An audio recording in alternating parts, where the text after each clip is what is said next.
Hai guys, sekarang kita akan menyaksikan diskusi kelompok mahasiswa Fakultas Hukum Unsrat Manado untuk mata kuliah Hukum Tata Negara dengan materi kelompok yang kita saksikan.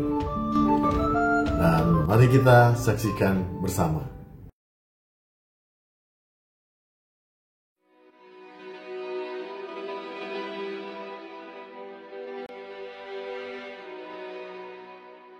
Negara tanpa wilayah tidak bisa eksis secara utuh. Karena itu, pemahaman tentang bagaimana Indonesia membentuk, menjaga, dan mempertahankan wilayahnya merupakan fondasi dari keberadaan negara.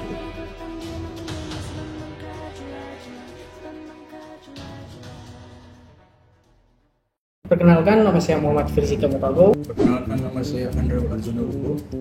Perkenalkan, nama saya Laura Ferdila Cina. Hari ini kami akan membahas topik yang sangat fundamental, yaitu wilayah negara Republik Indonesia. Nah, sebelum masuk ke materi yang pertama, jangan lupa like, subscribe, dan komen di bawah ini.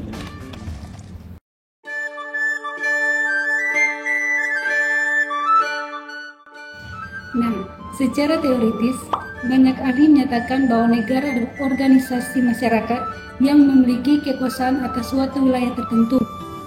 Menurut Noto Hamizozo, menyatakan bahwa negara adalah organisasi masyarakat dengan tujuan mengatur dan memelihara kehidupan tertentu dengan kekuasaan. Max Weber bahkan menegaskan bahwa negara adalah entitas yang memiliki monopoli atas penggunaan kekerasan yang sah dalam suatu wilayah.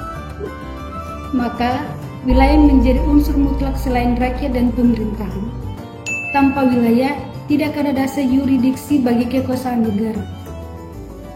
Ini ditegaskan juga dalam berbagai konstitusi negara modern, termasuk Undang-Undang Dasar tahun 1945, terutama setelah amandemen keempat tahun 2002 yang menambahkan pasal 25A yang berbunyi, Negara Kesatuan Republik Indonesia adalah sebuah negara kepulauan yang berciri nusantara dengan wilayah yang batas-batas dan hak-haknya ditetapkan oleh undang-undang.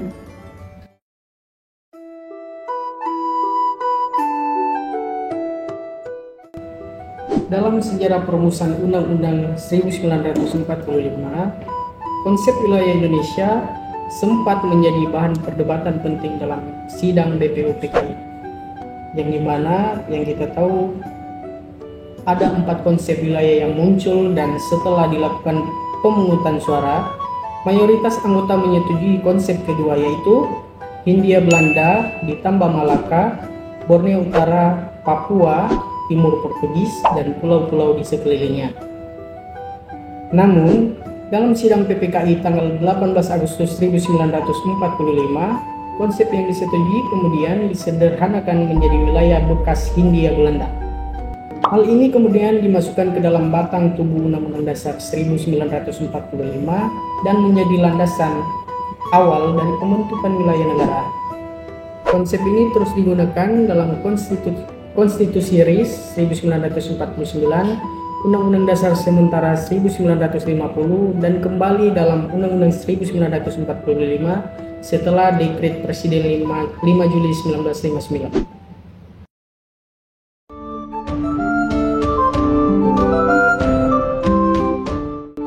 Perkembangan sangat penting dalam sejarah wilayah Indonesia terjadi pada konflik diplomatik Indonesia-Belanda terkait Irian Barat. Meskipun wilayah itu secara diserahkan dalam konferensi meja bundar, Belanda masih menolak untuk melepaskannya.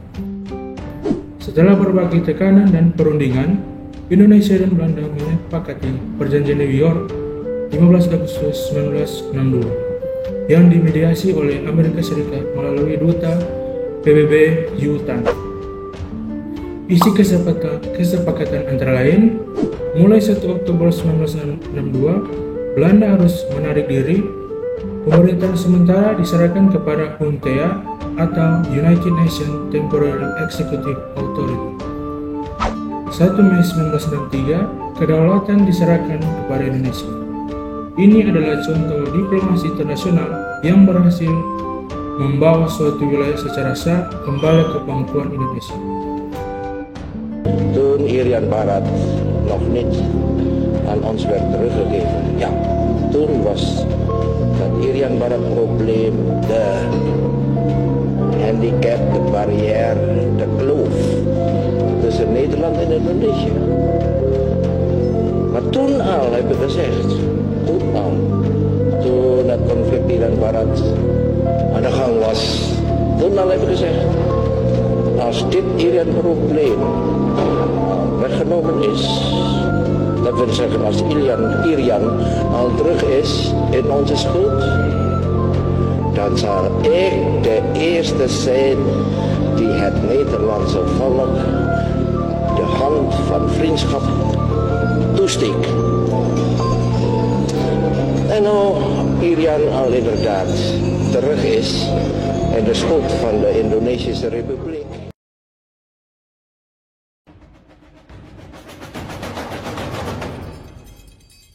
Wilayah Indonesia bukan hanya daratan, tetapi juga laut dan udara, termasuk konsep wilayah eksteritorial seperti kedutaan besar dan kapal perang. Indonesia menerapkan sistem 12 mil laut untuk wilayah laut teritorial.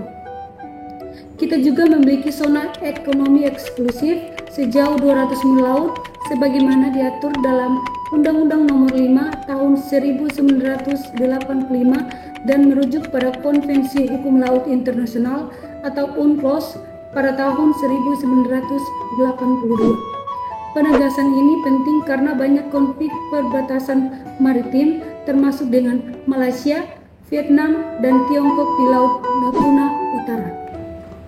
Nah, baik. Untuk mendalami materi ini lebih lanjut, saya akan memberikan beberapa pertanyaan mengenai materi yang sudah dipaparkan tadi, yaitu pertanyaan pertama. Apakah definisi wilayah dalam Undang-Undang Dasar 1945 cukup komprehensif untuk menghadapi tantangan global saat ini, seperti konflik laut atau klaim perbatasan? Nah, secara prinsip, Pasal 25A Undang-Undang Dasar tahun 1945 menyatakan bahwa Indonesia adalah negara kepulauan berciri Nusantara dan batas wilayah diatur dengan undang-undang. Namun, definisi ini masih terlalu umum. Dalam praktiknya, Indonesia menghadapi tantangan konkret seperti pelanggaran SEA di Laut Natuna, klaim tumpang tindih di wilayah perbatasan laut dengan Malaysia dan Filipina, serta masalah batas darat di Papua dan Kalimantan. Oleh karena itu, perlu penguatan secara teknis dalam bentuk undang-undang sektoral seperti Undang-Undang Wilayah Negara, Undang-Undang ZI, serta penguatan kelembagaan pertahanan dan diplomasi. Jadi dari penjelasan yang sudah Anda jelaskan tadi, bisa disimpulkan bahwa wilayah dalam Undang-Undang Dasar 1945 itu cukup komprehensif untuk menghadapi tantangan global saat ini. Ya, karena Indonesia masih mengalami banyak pelanggaran zona ekonomi eksklusif di laut. Oke, baik, cukup.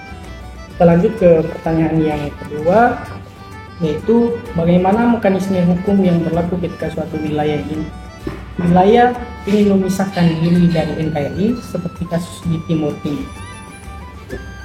Secara hukum positif Indonesia, tidak ada mekanisme hukum yang sah untuk suatu wilayah memisahkan diri dari NKRI. Hal ini karena menurut Pasal 1 Ayat 1 Undang-Undang Dasar 1945, negara Indonesia adalah negara kesatuan yang berbentuk republik.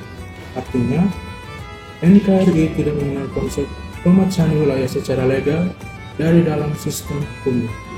Namun, dalam kasus Timur Timur ada pengecualian khusus karena dilatar belakangi status internasional atau bekas koloni Portugis.